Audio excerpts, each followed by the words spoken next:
Hi, folks. Welcome to the Tuesday live session. I'm going to have some general comments about Chapter 6, focusing a little bit on the end of the chapter, so some of the definite integral problems you're seeing in WebAssign.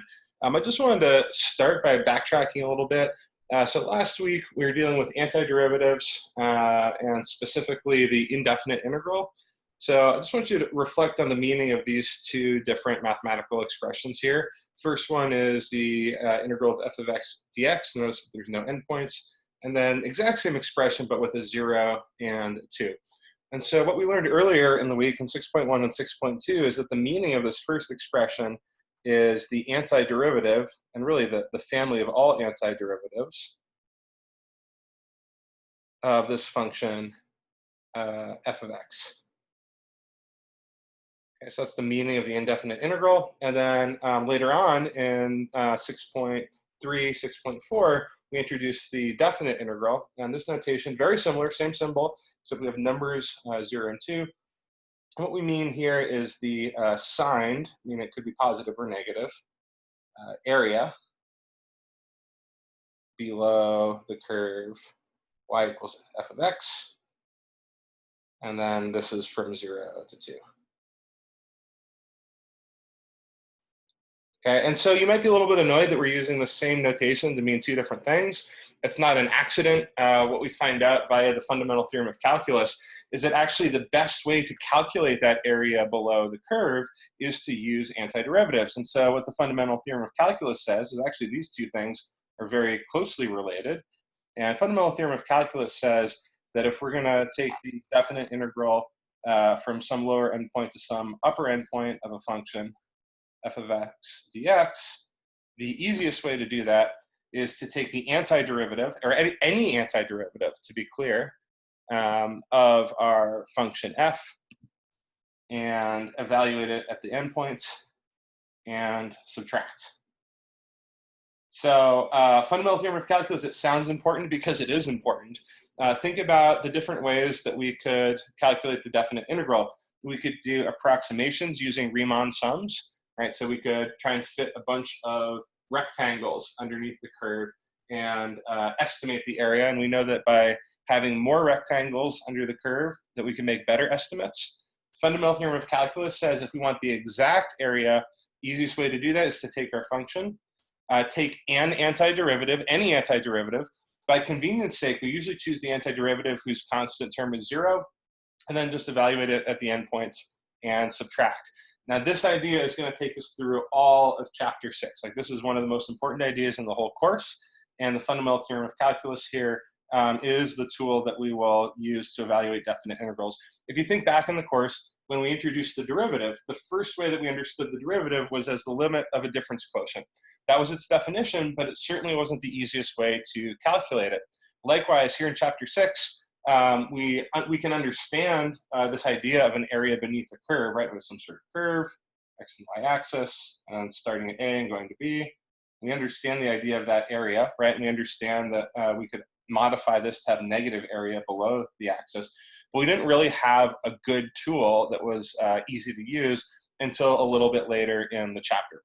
So now we have this tool, the fundamental theorem of calculus, and I guess I should note here that in order to use the fundamental theorem of calculus, we do need to have a function that is continuous on the interval from A to B. And just as a quick example here, I want to show you a function that people have gotten into trouble with before. So let's consider the function f of x equals 1 over x dx. And we want to find the definite integral of f of x dx, say from like -1 to +1.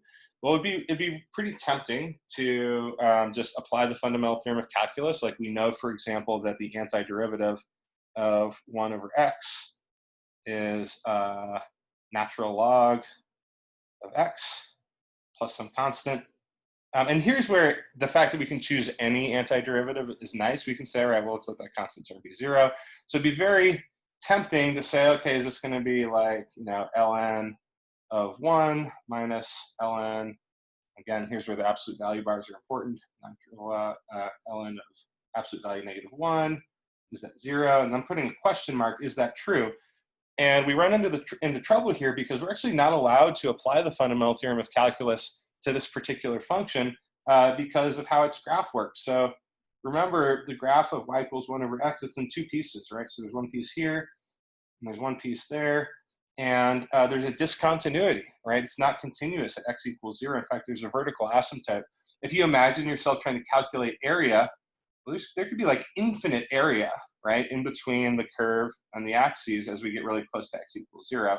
So we actually cannot apply the fundamental theorem of calculus to a problem like that.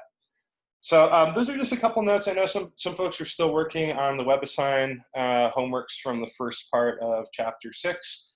I want to talk a little bit about the later sections, but if you have this fundamental theorem of calculus, like that is the key for the end of the chapter here. So I'll leave that up there, at least for a moment.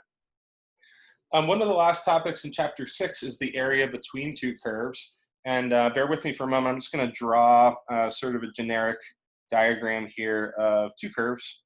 So I'll color them, why not? So here we'll call this one f of x. And then maybe we have another one, looks like this, so g of x, maybe it comes down like that. So there's y equals g of x. And let's say we want to find the area between those two curves. So I'll just shade that lightly here, hopefully without messing up the drawing. Oops, that's dead. So this region in between.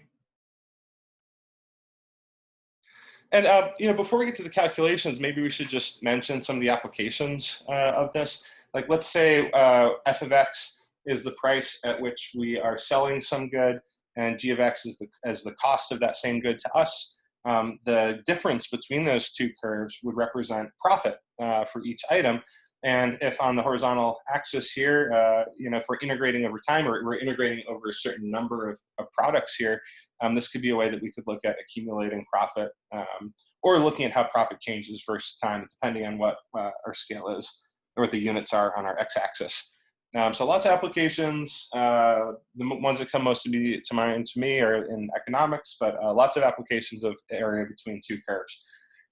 So the argument I'm going to make here for how we calculate these and the formulas that you'll see in the notes and in your books is really a graphical formula. And I want us to, hopefully without destroying my diagram here, imagine three different areas. And I'll say that this, let's just say that this is, we'll call that B, and our lower endpoint A will equal 0. Those will be our intersection points here. So here's x equals 0, here's x equals B. Those are the left and right-hand boundaries of the region that we're looking for.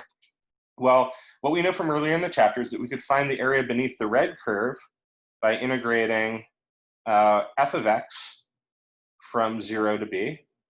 Right, that would give us this red area that I'm shading. That I'm shading here. That's not exactly what we want. That's too much, right?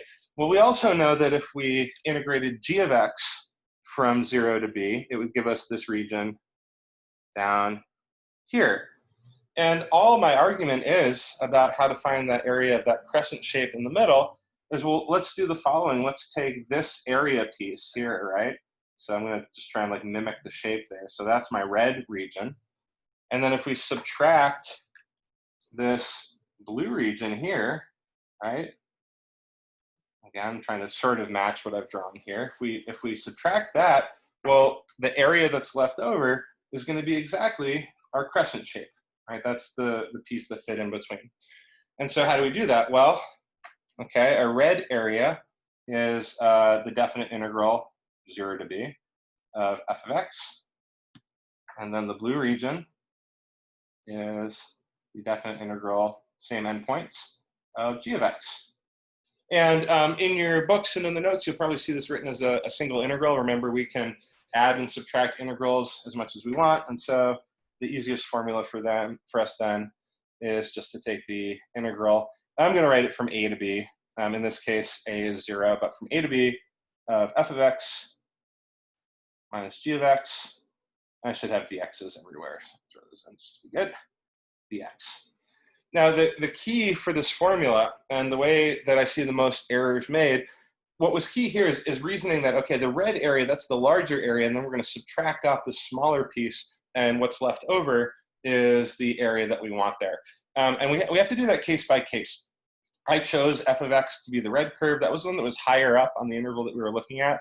So this formula where we're subtracting g of x from f of x, that's only valid when f of x is the higher curve there. And pay really close attention to wording here. Remember, if a problem asks you to calculate area, area is always non-negative, right? So you'd be looking for a positive or zero answer for a problem that asks you to calculate area. If they ask you just to evaluate an integral that's a difference like this, it's possible that it might be positive or negative. So just read the questions carefully. The good news is if you mess up the order here, if you do g of x minus f of x, the only difference in your answer is that you'll get a negative answer as opposed to a positive answer. That's a good way to check if you've done the problem correctly. I think, like from previous experience teaching the course, if you're feeling dialed about definite integrals, and if you understand the fundamental theorem of calculus as a way to calculate definite integrals, this last piece here, area between two curves, is not too challenging conceptually, right? You can sort of visualize it in this way, or you can just memorize the formula. One thing that makes some problems difficult, and maybe we'll take a look at WebAssign in a moment, is these endpoints of integration. So in this problem, in this very like generic problem, we can see that the two curves intersect at x equals 0 and at x equals b. All right, so that information has been given to us. You'll see problems where your endpoints of integration are also given to you. What I think is more challenging is when you're just given two curves, you don't really know necessarily where they intersect. So I'd like to do a problem like that. I'm going to pause the recording for a minute just to set that up. Okay, so as an example, finding the area between two curves, I have two curves here, y equals x squared and y equals x plus 2. Now, you don't need to sketch these, but sometimes it's helpful to have some sort of idea. If you know how to graph the curves that you've been given, sketching it certainly won't hurt. So y equals x squared, I guess I'll just draw that. That's an upward opening parabola, something like that. And then y equals x plus 2. So that's like a line of slope 1, and y-intercept 2. So it's going to look, something like this. Now, I'm not suggesting that you just try and graph it accurately to figure out like what these two endpoints are going to be. But just by sketching this, I know that I should anticipate that my lower endpoint of integration is going to be a negative x value. My upper endpoint is going to be a positive x value. So here's a little idea of what's going on. We're going to try and find the region between those two curves, assuming that we have not been given the endpoints of integration. So to do that, what we'll do is we'll take our two equations and we'll set them equal to each other. And when we do that, we're saying I'm looking for ordered pairs that have the same x values and the same y values. So we start by setting the two y values equal to each other. That is, we'll say x squared, right? That's one of our y values, has to be the same as the y value given by x plus 2. Okay, so we're going to solve this equation, and it's amazing. I've seen this every semester. We have students who've been crushing calculus all semester or all summer, and then it comes back to an algebra problem like this, and there's this like moment of freezing. They're like, oh God, how do I solve that? So as a reminder, to solve a quadratic, we want it equal to 0. So I'm going to subtract x from both sides and subtract 2 from both sides. And now solve this either by factoring or by using the quadratic formula or completing the square, something like that. So this one factors pretty nicely. So x minus 2 times x plus 1 equals 0. You can confirm that if you want by expanding it using FOIL. And that tells us that x equals 2 and x equals -1. Those are the solutions to this equation. And so what that's telling us is the functions will have the same y value. That is, they will intersect exactly when x equals -1. So I'll put that in here. And when x equals 2 over there. Okay, so now we have our endpoints of integration for this problem. The other thing that we need to think about, and again, I think sketching a graph helps a little bit, is which function is the highest, which one's higher up if we're looking for that region there. Well, I can see that the line is higher based on the graph, but let's pretend like for a minute that we didn't have that graph, and we're trying to figure out which of these two functions is higher. We found their intersections without using a graph, and what I can do, if you're not sure about getting this, I can just pick some value in between. Like for example, I can see what happens when x equals 0. So what happens when x equals 0? Well, my line, y equals x squared, at x equals 0, y would also equal 0, right, according to that formula. And for my line, when x equals 0, y equals 2. And just by doing a test point, sort of like we did with first and second derivative tests, I can establish which of the two curves is higher up. So y equals 2 is a bigger y value, and so the line is higher. We know that's not going to switch except where these functions cross. Okay, and we see that in the graph here as well. So let's set up our definite integral to find the area between those two curves. So I'll take the definite integral from x equals -1 to x equals 2. And I'm going to take my upper function, so that's x plus 2, and subtract my lower function. Now my lower function is just x squared, but in general you want to be very careful that you take the entire function and subtract it. For example, if the line were the lower function, I want to be sure I'm subtracting x and 2, and so throw parentheses around that lower function when you set this up. And okay, so this integral is not bad. We can go term by term. I'm going to have some comments on notation here. This is one place where people often lose like a little bit of credit just for not quite writing the right thing here. I'm about to go to antiderivatives. As soon as I've taken antiderivatives, my integral sign should disappear, and I should have an evaluation bar instead. So the antiderivative of x is x squared over 2. The antiderivative of 2 is 2x. And the antiderivative of negative x squared is negative x cubed over 3. And now my integral sign is changing to an evaluation bar. When we have the integral sign, it means we have not yet taken antiderivatives. Evaluation bar means that we have. So those are my endpoints, 2 and -1. Okay, so now I'm going to plug in 2 for all these x values, and then subtract what happens when we plug in -1. And again, I want to be really careful about parentheses and grouping here. When I plug in -1 to all these terms, I'm going to throw parentheses around them because we have to subtract all 3 of those terms there. So at our upper end point of integration, we have x squared over 2, so 4 over 2 is 2, right? So 2 squared over 2 is 2, plus 2 times 2 is 4, minus 2 cubed over 3, so minus 8/3. Okay, so this is the antiderivative evaluated at x equals 2. And now we're going to subtract off, and I start by with the minus sign and open those parentheses so I don't forget what happens when we plug in -1 to each one of these terms here. So -1 squared is 1, so we have 1/2 for our first term. We have a -2 for our second term. And then being really careful with our negative signs here, if I plug in -1 and then I cube it, I still get -1, and then I subtract it over 3, I get plus 1/3 there. So just want to make sure we get our signs right. It's probably the most common error that we see in problems like this. So just one more time, plugged in -1 for x, cubed it, got -1, so our fraction is -1/3, but now we're told to subtract it, so it's a positive 1/3. And to finish the problem here, I'm going to complete the subtraction. I'm going to do it in a couple stages here. We just have a lot of terms here. So let's see, the 2 plus 4, that's 6. And then we have minus 8/3. And now let me distribute this minus sign. So we have minus 1/2 plus 2, and then minus 1/3. And let's see, we can keep going a little bit. So we have a 6 plus 2 is 8.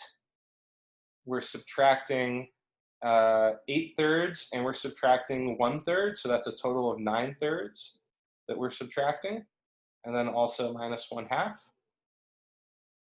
Well, 9/3 is just 3. So really this is 5, right? So 8 minus 3 is 5, and 5 minus 1/2 is 4.5.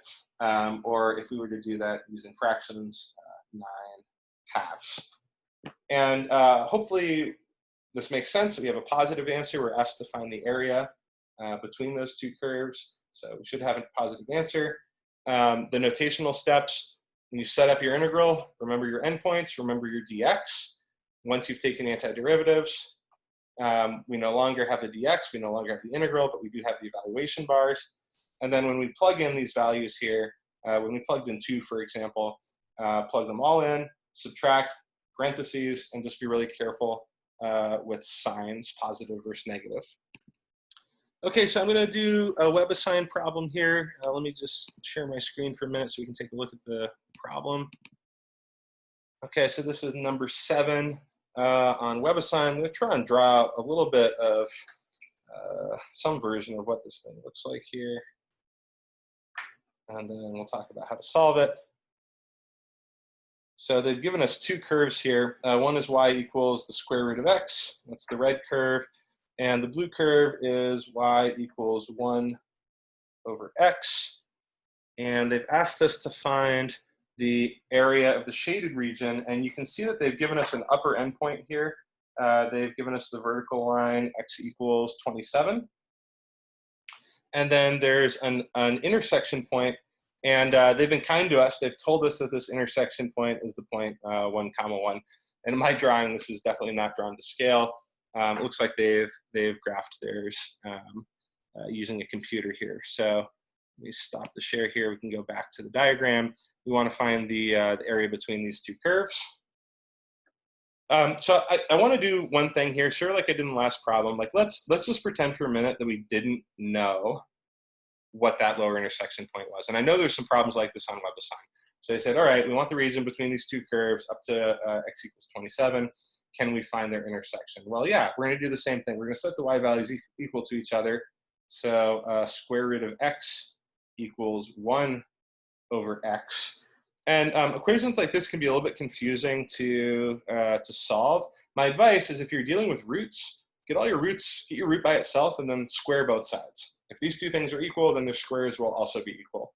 So if I square both sides, squaring the square root of x gives me x on the left and 1 over x squared on the right. And again, this isn't really a standard form for an equation, but we can sort of see, like, of the options of things to do, you multiply both sides by x squared. That actually does give us something pretty nice here. Multiply both sides by x squared, I get x cubed equals 1. And that's pretty easy to solve just by taking the cube root. So if x cubed is 1, take the cube root of both sides. The only number that's going to solve that for us is x equals 1. So if they didn't give us this as the point 1, 1, we could still figure that out on our own.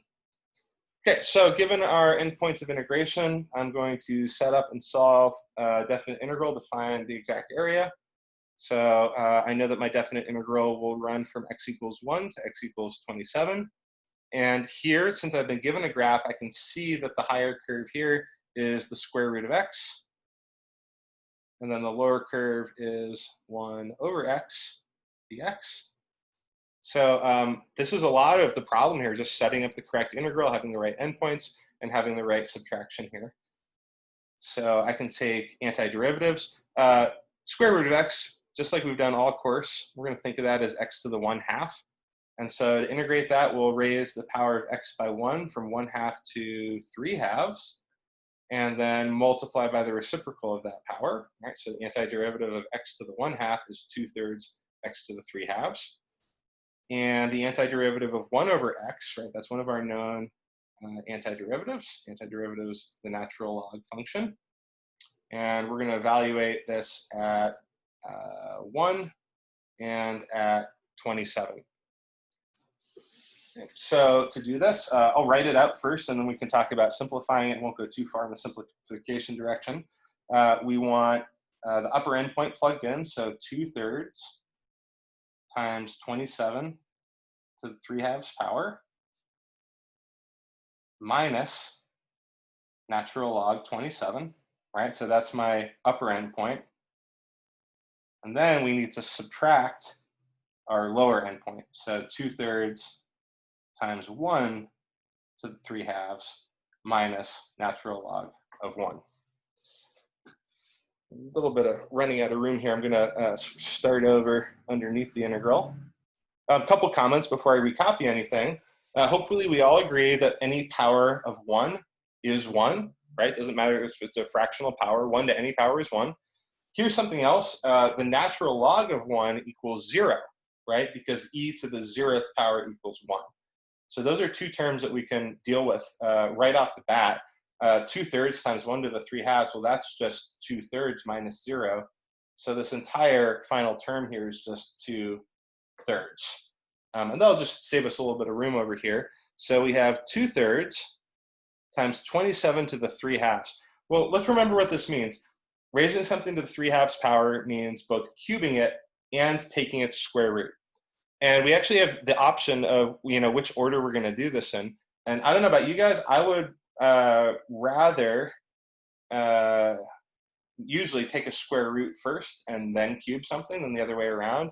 If we take 27 and we cube it, we're going to get a really large number, and then taking its square root is going to be a little bit messy. So the way that I'll think about this, the square root of 27 is, well, we can just write it as the square root of 27. Square root of 27 cubed, that's root 27 times root 27 times root 27. So get back to that in a minute, minus ln of 27. ln of 27, I have no idea what that is. That's some irrational number here. And I'm going to leave it in that form when I submit my answer to WebAssign for a problem like this. And then finally, I do still have this minus 2/3. Okay, so let's see, 2/3, root 27 times root 27 times root 27 would be 27 root 27 minus ln 27 minus 2/3. And if I were a student, I might even just submit my answer like this, even though it is true that 2/3 times 27 could be reduced to 18. Okay, so again, a little bit tricky, I think, with some of the antiderivatives. We're going to pay attention to fractions, get our antiderivative of 1 over x, which is, of course, natural log x, and just be attentive to the arithmetic as we finish the problem here. WebAssign should be pretty forgiving in terms of how you enter this. The one thing that you should know by now is decimal approximations will not cut it. You want to write these as like root 27 or in terms of root 3 and natural log 27. Those sorts of irrational numbers should just stay the way they are. Okay, I'm going to take a look at one more problem from WebAssign. I'm not going to fully do it for you guys, but I am going to talk about setting up the integral here.